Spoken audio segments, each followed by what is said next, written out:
Hi friends, welcome back to our channel. So friends, telangana పరిధిలో Tspsc నుండి release అయినటువంటి junior lecturer notification ఏదైతే ఉందో సో జేఎల్ కి సంబంధించినటువంటి నోటిఫికేషన్ సంబంధించి ఆన్లైన్ అప్లికేషన్ ఆల్రెడీ స్టార్ట్ అయింది. సో దానికి సంబంధించి ఎలా ఆన్లైన్ అప్లికేషన్ చేయాలి క్లియర్గా మీకు స్టెప్ బై స్టెప్ ఎక్స్ప్లెయిన్ చేస్తూ వీడియో అనేది అందించానండి. సో మీరు దీనికంటే ప్రీవియస్ వీడియో ముందు వీడియోలో మీరు చూడవచ్చు. అయితే ఇక్కడ ఇంకొక అంశం ఏంటంటే చాలామంది కొన్ని డౌట్స్ వ్యక్తం చేస్తున్నారు. ఒకటి వచ్చేసి ఎన్సిఎల్కి సంబంధించి సో నాన్ క్రిమీ లేయర్ ఎట్లా సార్ అని చెప్పేసి అడుగుతున్నారు. సో అది అప్లోడ్ చేయాలన్నా కంపల్సరీ అని చెప్పేసి కొందరికి స్టడీ సర్టిఫికేట్ సంబంధించి కొన్ని స్టడీ సర్టిఫికేట్స్ మా దగ్గర ఉన్నాయి లేదా లేవు, అవైలబుల్గా లేవు, ఏం చేయాలి, సో అట్లాంటిది కూడా కొన్ని ఉన్నాయి. అండ్ ఇంకొకటి వచ్చేసి అలైడ్ సబ్జెక్ట్స్ సంబంధించి allied subjects so for example mathematics statistics ఉందండి. సో మ్యాథమెటిక్స్ జేఎల్ పోస్ట్కి ఎలిజిబిలిటీ ఉందా లేదా, మైక్రోబయాలజీ ఉన్నది, సో బాటనీకి ఎలిజిబిలిటీ ఉంటుందా, ఇట్లా కొంత కాంప్లికేషన్ ఉన్నటువంటి క్వశ్చన్స్ అయితే మన దగ్గర రావడం జరిగింది. అండ్ నెక్స్ట్ ఎప్పుడు ఎగ్జామ్ రాసిన వాళ్ళు అంటే ఫైనల్ ఇయర్ ఎగ్జామినేషన్ ఎప్పుడు కంప్లీట్ అయిన వాళ్ళు ఎగ్జామ్ అప్లికేషన్ చేసుకోవచ్చు. సో ఇట్లాంటి సమస్యలు ఉన్న వాళ్ళు చాలామంది ఉన్నారు కాబట్టి సో వాళ్ళందరికీ కూడా విత్ ఎక్స్ప్లెనేషన్ అది టైప్ చేసి మీకు పంపిస్తే అర్థం కాదు, విత్ ఎక్స్ప్లెనేషన్తో మీకు అందిస్తున్నాను వీడియో. సో వీడియోను పూర్తిగా చూడండి అండ్ లైక్ చేయండి, మీకు క్లియర్ ఇన్ఫర్మేషన్ అయితే ఉంటుంది మ్యాక్సిమం. ఇంకేమైనా డౌట్స్ ఉంటే కామెంట్లో అడగండి. సో ఫ్రెండ్స్, ఇది వచ్చేసి మనకు అఫీషియల్ వెబ్సైట్ అండ్ మీకు ఆల్రెడీ ఇంతకుముందే వీడియో అందించాను కదా దీనికంటే ముందు వీడియోలో. సో ఇక్కడ మనకు ఫస్ట్ మనం ఇది తీసుకుందామండి, నాన్ క్రిమీ లేయర్ సర్టిఫికేట్ సంగతి ఏంటి అని చెప్పేసి. సో ఇది మనం ఎస్ ఉంటే ఎస్, నో ఉంటే నో అని చెప్పాలి. మీరు నాన్ క్రిమీ లేయర్ కిందికి వస్తారా లేదా అని చూసుకోండి ఫస్ట్. అయితే చూసుకున్న తర్వాత ఇక్కడ చూస్ ద ఫైల్ అంటుంది కదా. సో ఇక్కడ ఒకటి advise to upload documents of JPEG or JPEG NP PNG PDF format ఏదైనా కావచ్చు. Document upload is optional now, mandatory to produce original certificate at the time of verification. So మీకు one time పాస్వర్డ్లో ఇచ్చినటువంటి details కావచ్చు, ఇక్కడ ఇచ్చేటువంటి non creamy layer certificate details కావచ్చు, లేదంటే ఇక్కడ మనకి ఇచ్చేటువంటి క్యాస్ట్ సర్టిఫికేట్ డీటెయిల్స్ కావచ్చు, లేదా ఏదైనా సర్టిఫికేట్ కావచ్చు. ఏ సర్టిఫికేట్ అయినా కానీ మీకు ప్రజెంట్ అప్లోడ్ చేయాల్సిన అవసరం లేదు, జస్ట్ డీటెయిల్స్ మాత్రమే అవసరం ఉంటాయి అన్నమాట. మనకి ఇక్కడ ఏమడిగారంటే hall ticket number of the qualification, highest qualification of the post graduation ఏదైతే ఉందో, సో తెలుగుకి అప్లై చేస్తే పోస్ట్ గ్రాడ్యుయేట్ ఇన్ తెలుగు అని వస్తుంది కదా. సో దానికి సంబంధించి ఆ పీజీకి సంబంధించినటువంటి ఇన్ఫర్మేషన్ మాత్రమే ఇవ్వండి, మిగతాది ఏదో అవసరం లేదు ఇక్కడ మనకు. ఓకే, దీని సర్టిఫికేట్ కూడా అప్లోడ్ చేయాల్సిన అవసరం లేదు. కాబట్టి మీకు ఏ సర్టిఫికేట్ అప్లోడ్ చేయాల్సిన అవసరం లేదు, అన్నీ మీరు జిరాక్స్ దగ్గర ఉంచేసుకొని మీరు ఈ యొక్క అప్లికేషన్ ప్రాసెస్ను కంప్లీట్ చేయవచ్చు. ఒరిజినల్ కూడా తీసుకెళ్లాల్సిన అవసరం లేదు ఎక్కడికి కూడా. సో అండ్ నెక్స్ట్ ఒకటి ఇక్కడ మనకు ఈ నాన్ క్రిమీ లేయర్ కూడా ఇక్కడ అవసరం లేదు. అంటే మీరు ఒకటే మీరు వెళ్ళి ఇప్పుడు నాన్ క్రిమీ లేయర్ మీ ఎంఆర్ఓ ఆఫీసు తహసీల్దార్ ఆఫీసులోకి వెళ్ళి తీసుకోవాల్సిన అవసరం లేదు. జస్ట్ ఇది ఆప్షనల్ నా, ఆప్షనల్ మీన్స్ మీ ఇష్టం ఉంటే అప్లోడ్ చేయండి, లేకుంటే లేదు, మీ దగ్గర అవైలబుల్గా ఉంటే అప్లోడ్ చేయండి, లేకుంటే లేదనమాట. సో ఇది మనకు దీనికి సంబంధించి ఎన్సీఎల్కి సంబంధించినటువంటిది. ఓకే, సో ఇది మిగతా ఏ సర్టిఫికేట్ కూడా మనకి ఇక్కడ అవసరం లేదని చెప్పేసి మనం దీన్ని స్పష్టంగా ఇక్కడ మనం చెప్పవచ్చు అనమాట. అండ్ నెక్స్ట్ వచ్చేసి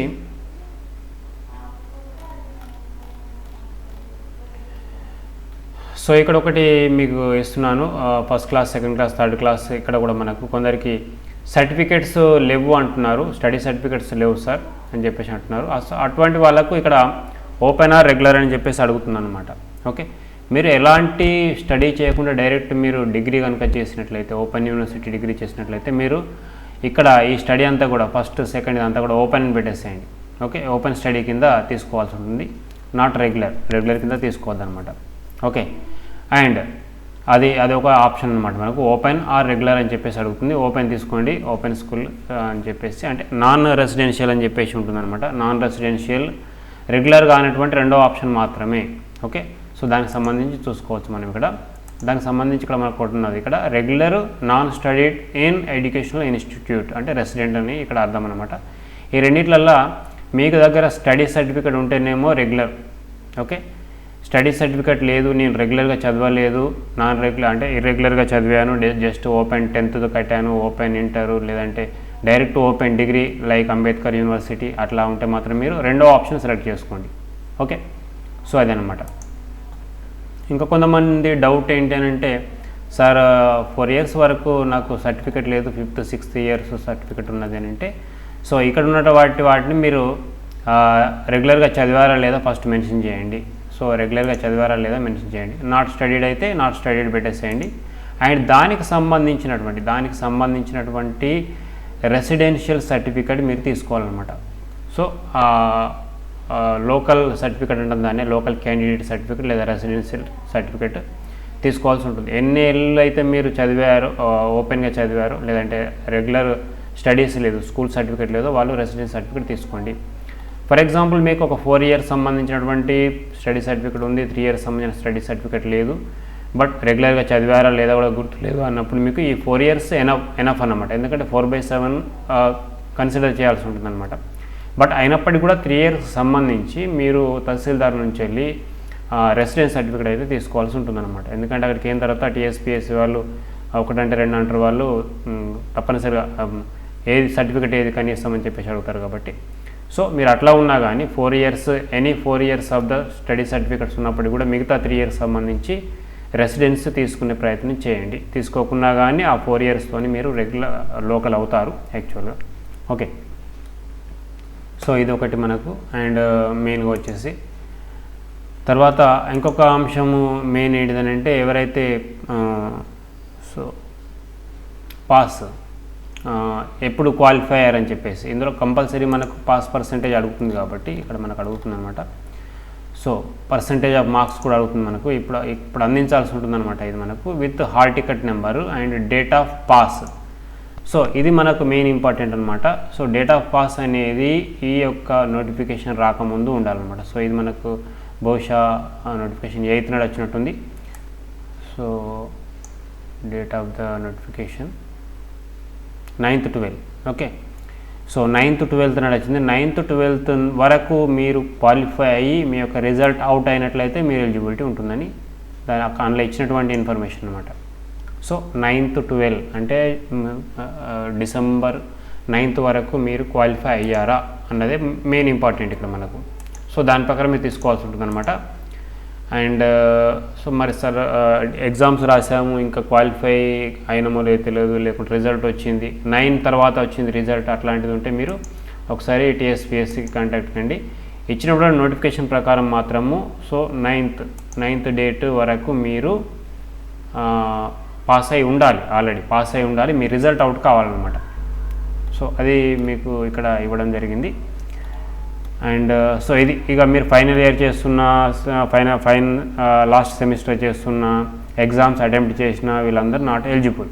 ఎగ్జామ్స్ రాసి రిజల్ట్ వచ్చిందా లేదా అన్న వాళ్ళకి మాత్రం ఒకసారి మీరు TSPSCకి కాంటాక్ట్ కావచ్చు. డైరెక్ట్గా మీరు వెళ్ళి అవసరమైతే ఆఫీస్కి వెళ్ళి కాంటాక్ట్ కండి. ఓకే, సో ఇది దీనికి సంబంధించి. ఇక నెక్స్ట్ వచ్చేసి అలైడ్ సబ్జెక్ట్స్ ఒకటి ఉన్నది మనకు. అలైడ్ సబ్జెక్ట్స్ మెయిన్గా ఏంటి అని అంటే, అలైడ్ సబ్జెక్ట్స్ ఒకటి. నెక్స్ట్ అదర్ స్టేట్ యూనివర్సిటీకి సంబంధించి ఆల్రెడీ 2014 తర్వాత ఎలిజిబిలిటీ ఉండదని చెప్పేసి ఆల్రెడీ సర్క్యులర్లో మనకి ఇవ్వడం జరిగింది. సో ఇక్కడ మనకు ఒకటి ఇచ్చారనమాట. డిస్టెన్స్ ఎడ్యుకేషన్లో ఏ యూనివర్సిటీ ఎస్టాబ్లిష్డ్ అని చెప్పేసి ఇక్కడ మనకు కనిపిస్తుంది, టెరిటోరియల్ జ్యూడిక్షన్లో ఉండాలని చెప్పేసి.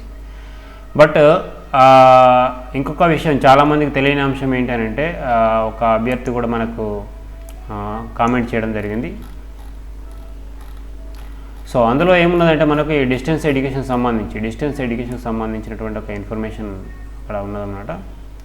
సో ఒక విచిత్రమైన సమస్య ఏంటిదనంటే, కొంతమంది నాగార్జున యూనివర్సిటీ నుంచి డిగ్రీ చేశారండి. డిగ్రీ చేసినటువంటి అభ్యర్థులు ఇప్పుడు PG కూడా చేశారనుకోవచ్చు మనకు. సో ఒక్కసారి నేను ఇక్కడ రైట్ ఇక్కడ ఉంది. సో ఇక్కడ మనకు ఈ నాగార్జున యూనివర్సిటీలో అంటే లేదా SVలో అంటే ఏదైనా అదర్ స్టేట్ యూనివర్సిటీ అట్లాంటిది మనకు ఎక్కువ ఉన్నటువంటి ఆ యూనివర్సిటీలే కాబట్టి 2013 నాడు ఒకటి మనకు ఒక పబ్లిక్ నోటీస్ వచ్చిందని చెప్పేసి వీళ్ళు మెన్షన్ చేస్తున్నారు. బట్ ఇక్కడ జరిగినటువంటి సంఘటన ఏంటంటే, ఈ 2013 తర్వాత 2014లో మన యొక్క స్టేట్ ఫార్మేషన్ తెలంగాణ ఫార్మేషన్ అయిన తర్వాత కూడా 2015, 16 తర్వాత లేదంటే 17 తర్వాత కూడా ఎవరైతే డిగ్రీ కంప్లీట్ చేశారో వాళ్ళకు పీజీ మన లోకల్ యూనివర్సిటీ అంటే తెలంగాణ స్టేట్ యూనివర్సిటీలో కూడా పీజీ అడ్మిషన్ ఇవ్వడం జరిగిందండి. సో మరి వాళ్ళు తెలియక ఇచ్చారా, లేకపోతే తెలిసే ఇచ్చారా, లేకపోతే దీనికి సంబంధించినటువంటి గవర్నమెంట్ ఎందుకు దీనిపైన ఇనిషియేట్ తీసుకోలేకపోయింది, ఎలాంటి పేపర్ నోటిఫికేషన్ ఎందుకు ఇవ్వలేకపోయింది, ఇట్లాంటివన్నీ కూడా మనకు సమాధానం లేనటువంటి ప్రశ్న అనమాట. సో దీనివల్ల చాలామంది అభ్యర్థులు నష్టపోతున్నారు కాబట్టి దీనిపైన గవర్నమెంట్ అనేది ఒక నిర్ణయం తీసుకోవాలి యాక్చువల్గా. సో ఎప్పటి వరకు అన్నది కరెక్ట్గా తీసుకోవాలి.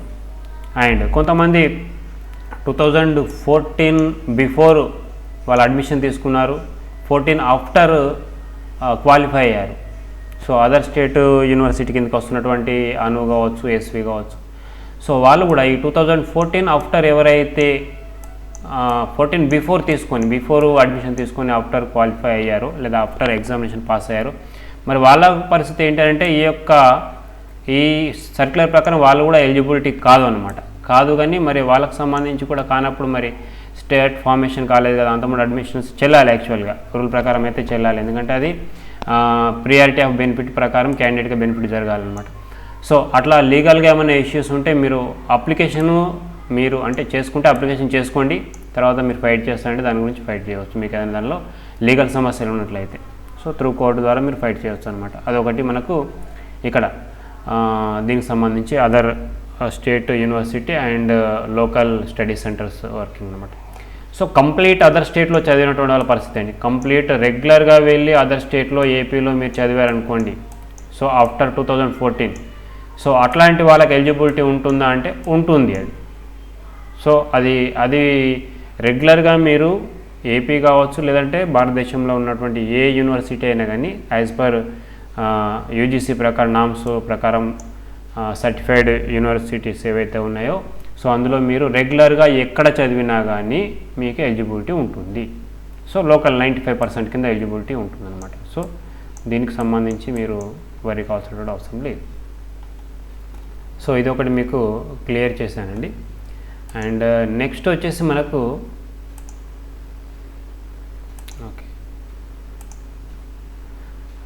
ఓకే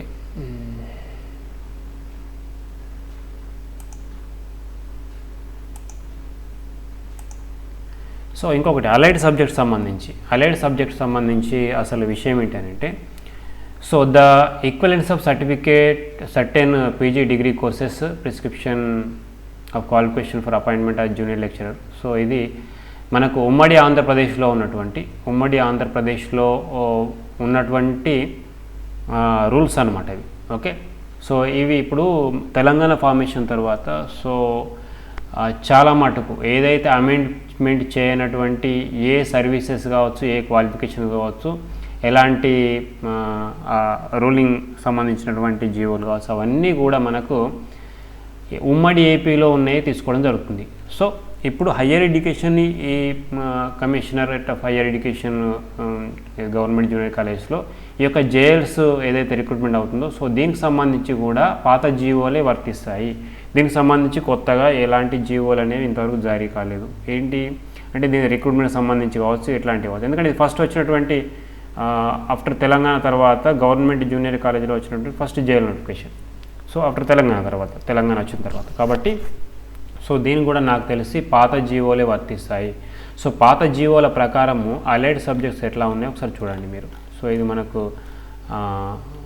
సో మీకు దీన్ని అవసరమైతే డిస్క్రిప్షన్లో మీకు కింద లింక్లో ఇస్తాను. సో దీని ద్వారా మీరు ఫైట్ చేయడానికి అవకాశం ఉంటుందన్నమాట. ఓకే, అండ్ సో ఇక్కడ మనకు जो ఎంఏ హిందీ ఉత్తమ అని చెప్పేసి హిందీ సాహిత్యం అని చెప్పేసి ఇక్కడ మనకు ఒకటి కనిపిస్తుంది. తర్వాత ఎంఏ హిందీ అని చెప్పేసి అంటే జేఎల్ హిందీ చేయడం కోసం దక్షిణ భారత్ హిందీ ప్రచార సభ వాళ్ళు నిర్వహించేటువంటి ఉత్తమ సర్టిఫికేట్ చెల్లుతుందండి హిందీ ఎంఏ హిందీతో పాటుగా. సో అది కూడా ఈక్వలెంట్ అని చెప్పేసి ఇక్కడ ఇవ్వడం జరిగింది. తర్వాత లాంగ్వేజెస్ సంబంధించి, తర్వాత హిస్టరీకి సంబంధించి ఇక్కడ చూడండి, ఇక్కడ మనకు కొన్ని ఇచ్చారనమాట. సో ఇది ఈక్వలెంట్ ఎంఏ హిస్టరీ అని చెప్పేసి, MA Indian culture, MA archaeology culture, MA history culture and archaeology, MA history archaeology ఇట్లాంటి కోర్సులు చేసిన వాళ్ళందరూ జేఎల్ హిస్టరీకి ఎలిజిబిలిటీ ఉంటుంది.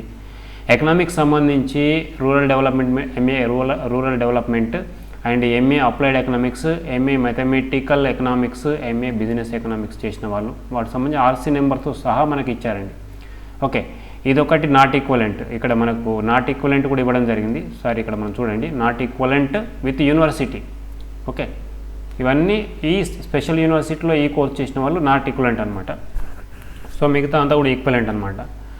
For example MSc chemistry, so inorganic chemistry కావచ్చు ఈక్వలెంటే.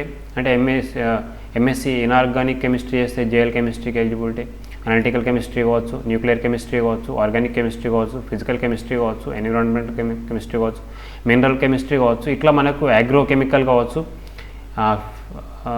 Phyto chemistry, forest product, food and drug chemistry. So ఇవన్నీ కూడా equivalent to JL కెమిస్ట్రీకి equal ఉన్నటువంటి సబ్జెక్టులు, పీజీకి ఈక్వల్ తీసుకోవాలని చెప్పేసి ఇక్కడ మనకి ఇచ్చారనమాట. అప్లైడ్ కెమిస్ట్రీ కావచ్చు, కెమికల్ అసోసియేషన్ ఇట్లా మనకి ఇచ్చారనమాట. ఓకే, సో ఇది not equivalent. And medical chemistry అనేది కూడా ఉస్మానియాలో చేస్తే అది కూడా ఉంటుందన్నమాట. So BSc honours not equal to MSc chemistry. And next JL physics సంబంధించి, so engineering physics and instrument, okay, equivalent అన్నట్టు ఇది ఉస్మానియాలో ఉంటుంది. Nuclear physics and MSc technology applied electronics అని చెప్పేసి ఇది కూడా ఈక్వలెంటే. ఎలక్ట్రానిక్స్ కూడా ఈక్వలెంటే. సో మెటీరియాలజీ, ఓషియానాలజీ ఇది కూడా ఈక్వలెంటే. సో కోఫిజిక్స్ ఇది ఈక్వలెంట్ అని చెప్పేసి. Okay, and these candidates who have studied this physics at BSc లెవెల్లో ఫిజిక్స్ చదివి ఉండాలి. ఫిజిక్స్ బీఎస్సీ లెవెల్లో చదివి ఉంటేనే మనకు పీజీలో వస్తుంది యాక్చువల్గా చాలా మటుకైతే. అండ్ సో ఇక్కడ కూడా మనకు ఎనీ గ్రాడ్యుయేషన్ ఇక్కడ ఇస్తూ ఇక్కడ మనకు ఇంకా ఇచ్చారు ఇంజనీరింగ్ ఫిజిక్స్ అని చెప్పేసి, ఇన్స్ట్రుమెంటేషన్ అని చెప్పేసి. సో ఇవన్నీ కూడా మనకు ఎలిజిబిలిటీ ఉన్నాయండి. ఓకే, జేఎల్ మ్యాథ్స్కి వచ్చేసి చాలామంది అడుగుతున్నారు స్టాటిస్టిక్స్ ఉన్నదా అని. స్టాటిస్టిక్స్ కూడా ఈక్వలెంట్ సబ్జెక్ట్స్ ఎంఎస్సీ మ్యాథ్స్ అని చెప్పేసి ఇది కూడా జేఎల్కి eligible, JL maths. Okay, pure mathematics కావచ్చు, ఏఓ మ్యాథ్స్ అని చెప్పేసి. ఓకే, ఇట్లాంటివి మనకు కొన్ని ఉన్నాయన్నమాట. And JL Sanskrit, okay, Sanskrit సంబంధించి ఇవి. బాటనీకి సంబంధించి బయోసైన్స్ ఉందండి. And MSc bioscience, biological science MSc ఉంటుంది, ప్లాంట్ సైన్స్ అని చెప్పేసి. ఓకే, అండ్ తర్వాత ఎన్విరాన్మెంటల్ బయాలజీ అని చెప్పేసి. సో తర్వాత ఎంఎస్సీ మైక్రోబయాలజీ అని చెప్పేసి. సో ఎంఎస్సీ బయోటెక్నాలజీ ఉందన్నమాట. సో ఇట్లా మనకు కొన్ని ఎంఎస్సీ జెనెటిక్స్ అని చెప్పేసి. ఓకే, ఇట్లాంటివన్నీ కూడా మనకు ఉన్నాయండి. సో ఇందులో మనకు ఉస్మానియా యూనివర్సిటీకి సంబంధించినటువంటి కోర్సులు కూడా ఉన్నాయి. అండ్ తర్వాత సో మైక్రోబయాలజీ కూడా ఇస్తున్నారు, బయోసైన్స్ ఇట్లాంటివన్నీ కూడా మనకు తీసుకోవడం జరుగుతుంది అనమాట. సో ఇది and MSc genetics not equal to అని ఇచ్చారనమాట. అండ్ సో జూలాజీ సంబంధించి బయాలజికల్ సైన్స్ కావచ్చు, యానిమల్ బయాలజీ అని చెప్పేసి, ఎన్విరాన్మెంటల్ బయాలజీ ఇట్లా కొన్ని ఈక్వల్సిటీ సబ్జెక్ట్స్ అనేది ఇవ్వడం జరిగిందనమాట. అండ్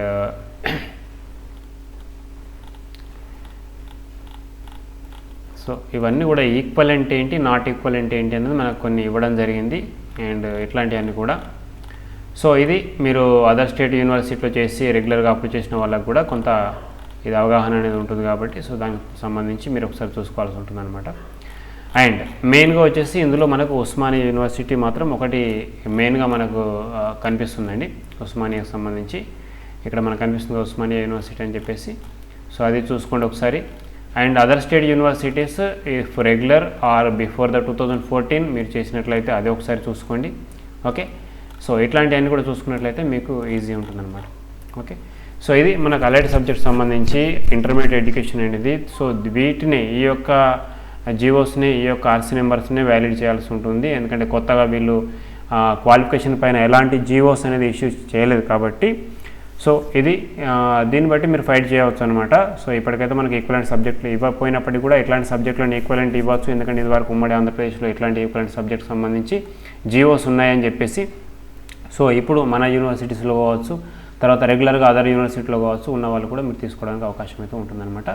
సో ఇది ఒకసారి నేను లింక్ మీకు ప్రొవైడ్ చేస్తాను, కింద మీరు ప్రింట్అవుట్ తీసుకోండి. మీరు అవసరమైతే టీఎస్పీఎస్సీకి వెళ్ళి మీరు వాంటెడ్గా దీన్ని అడిగేటువంటి అవకాశం అయితే ఉంటుంది. సో లేదంటే లీగల్గా కూడా వెళ్ళేటువంటి అవకాశం కూడా ఉంటుందన్నమాట.